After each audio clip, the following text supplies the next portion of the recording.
Bonjour à tous, aujourd'hui nous allons regarder un petit peu ce qu'il se passe lorsque nous factorisons une expression et que l'on s'est posé la question est-ce qu'il y a un facteur commun, et la réponse était non.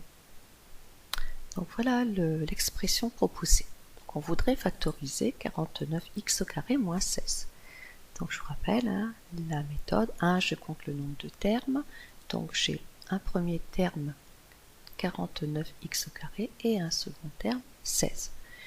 Donc ça ne peut pas être une lettre en facteur commun, peut-être que c'est un nombre qui est caché. Donc on analyse un petit peu ces nombres. 49 c'est un multiple de 7, c'est 7 fois 7.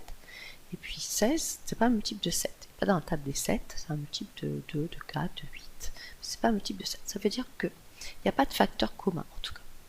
Donc dans ce cas-là, il va falloir penser à quelque chose qu'on a déjà vu au préalable. Donc je vous laisse faire pause et réfléchir un petit peu à ce que ça pourrait être.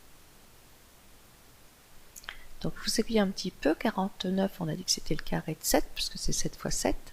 Donc je vais identifier en fait ce que c'est que 49x au carré, je peux l'écrire comme étant le carré de 7x. Et puis 16, eh bien c'est 4 fois 4. Alors c'est pas que 4 fois 4, mais ici là c'est aussi 4 fois 4.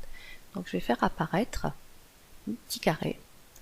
Donc voilà, je peux l'écrire sous cette forme-là, 7x au carré moins 4 au carré. Vous aviez trouvé? Donc là, on a, premier chapitre de l'année, on avait développé a plus b par a moins b, on avait trouvé après développement et réduction, a carré moins b carré. Donc là, aujourd'hui, on fait l'inverse, on va donc factoriser, donc a carré moins b carré, ce n'est autre que a plus b facteur de a moins b. Donc voilà, j'ai mon expression a au carré moins b carré. Le a, ça sera le 7x et le b, ce sera le 4. Et donc il va venir a plus b par a moins b, à savoir le 7x plus 4 par 7x moins 4. Voilà ce qu'on fait aujourd'hui. Donc sur votre cours, donc si la réponse est non, donc on va chercher une identité remarquable. Donc nous, il faut savoir, on n'a que la première en fait à savoir par cœur, a carré moins b carré, c'est a plus b par a moins b. Donc je vous ai mis les deux suivantes, elles vont vous servir au lycée.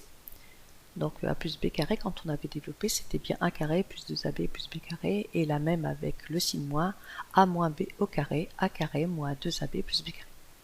Donc regardons sur un exemple. Donc premier exemple, 36x au carré moins 25, donc il n'y a pas de facteur commun, puisque 36 c'est un nombre pair, 25 c'est un multiple de 5, et donc il faut aller chercher, ça c'est notre a carré, et ça c'est le b carré.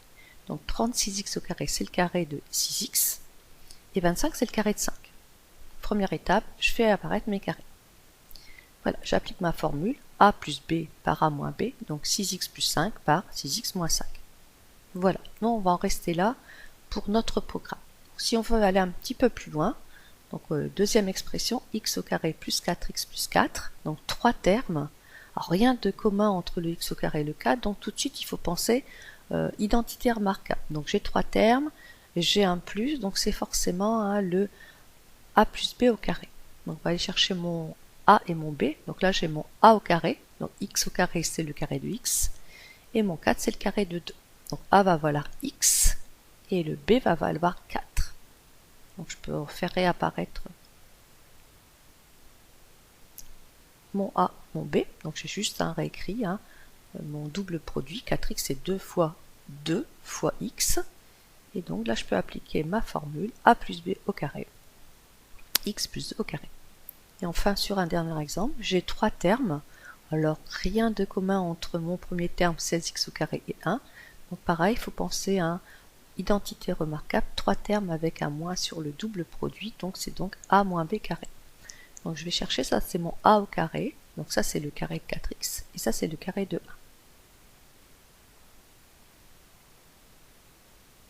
Voilà, et donc je vais avoir 4x moins 1, le tout élevé au carré. Voilà. Et pour cette première vidéo sur identité remarquable, on s'arrêtera sur l'exemple qui suit. Donc nous avons une différence de 2 termes, donc là on voit déjà le petit carré, donc on ne touche pas à ce bloc, x plus 4, ça veut dire qu'on a toujours a carré moins b carré, et on va donc identifier le 64, c'est le carré de 8. Donc je réécris ma différence de 2 carrés, donc le carré d'x plus 4 moins le carré de 8. Donc a plus b par a moins b, donc a x plus 4, B8. Donc on va venir x plus 4 plus 8 par x plus 4 moins 8. Donc là, j'en reste pas là, je réduis chacune de mes parenthèses. Première parenthèse, 8 et 4, 12. Deuxième parenthèse, plus 4 moins 8, moins 4. Voilà, j'ai bien factorisé, j'avais une différence, j'ai bien à la fin un produit. Fin de notre vidéo.